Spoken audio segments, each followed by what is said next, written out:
வணக்கம் மக்களே. நடிகர் மணிகண்டன் அவர்கள் தன்னுடைய பேட்டி ஒன்றில் அண்ணாமலை படத்தில் வர ரஜினிகாந்தன் நினைவு கூர்ந்திருக்கிறாரு. யாரையோ ஜெயிக்கிறதுக்காக தன்னுடைய வாழ்க்கையில் ஒரு பெரிய போராட்டத்தை எதிர்கொண்டிருப்பார் ரஜினி அவர்கள். சரத் அவர்கள் தன்னுடைய வீட்டை இடித்ததுனாலேயே கோபப்பட்டு சவால் விட்டிருப்பார். உன்னை விட நான் பெட்டரான ஒரு சூப்பரான பொசிஷனுக்கு நான் உன்னை விட நான் சூப்பராக வருவேன் அப்படிங்கிற மாதிரி ஒரு சவால் விட்டுருப்பார். அதே மாதிரி அந்த சவால் விட்ட மாதிரியே கிளைமேக்ஸில் சரத்தை விட சூப்பராக வாழ்ந்து காட்டியிருப்பார். ஆனால் அதுதான் தன்னுடைய வாழ்க்கையா அப்படிங்கும்போது யோசிக்கும் போது ஒரு இடத்துல ஒரு காரை நிறுத்திக்கிட்டு அந்த யோசிச்சுட்டு இருப்பாரு. சன்செட் ஆகும்போது ஒருத்தர் மாட்டை ஓட்டிக்கிட்டு மாட்டுக்காரர் ஓட்டிட்டு போவார்.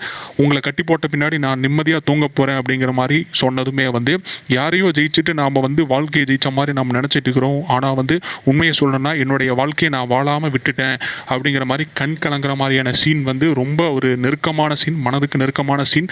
அது இந்த காலங்களில் நிறைய பேர் யாரையோ நாம் ஜெயிக்கிறேங்கிற பேரில் நம்முடைய வாழ்க்கையை வெறுத்து வாழ்ந்துக்கிட்டு இருக்கிறோம். அது உண்மையான வாழ்க்கை இல்லை. நம்மளை நாம் சந்தோஷமாக வச்சுக்கிறதா உண்மையான வாழ்க்கை அப்படிங்கிற மாதிரி மணிகண்டன் அவர்கள் நினைவு கூர்ந்திருக்கிறாரு. இது சினிமாவை மட்டுமல்ல, வாழ்க்கைக்கும் பொருந்தும் ஒரு உன்னதமான ஒரு தத்துவம் அப்படிங்கிற மாதிரி நடிகர் மணிகண்டன் அவர்கள் தன்னுடைய பேட்டி ஒன்றில் குறிப்பிட்டிருக்கிறாரு. இது போன்ற தகவல்களை அறிந்து கொள்ள நம்மளுடைய சேனலை மறக்காமல் சப்ஸ்கிரைப் பண்ணிட்டு பாருங்கள். அன்டில் டாடா பாய்.